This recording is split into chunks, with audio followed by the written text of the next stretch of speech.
Mantle changes in stories can be controversial to say the least.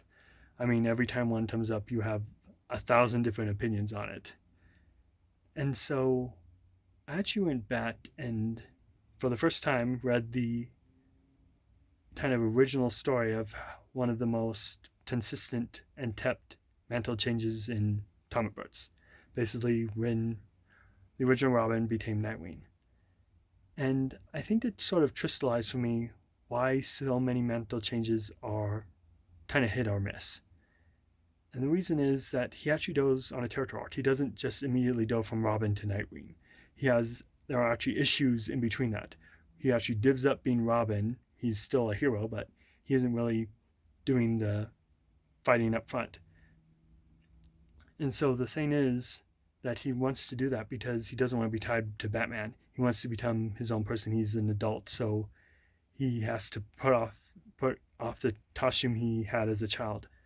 And the thing is that he kind of goes full circle in that he realizes he's the man he is today because of his connections, because of his mentors.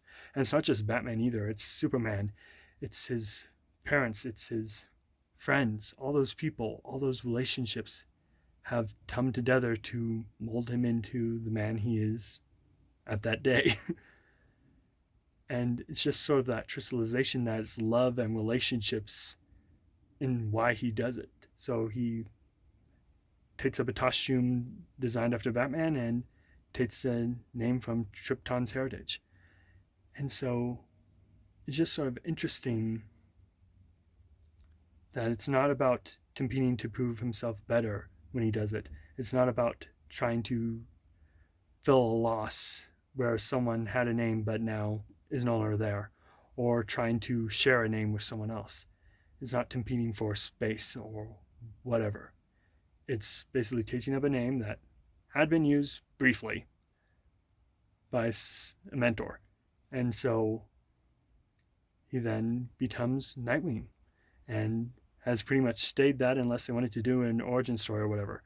So it's just sort of interesting to see that consistency because it's the love and relationships that made him do it rather than anything else. But anyway, that's kind of my thoughts on this kind of mantle change. But let me know what you think about mantle changes as well.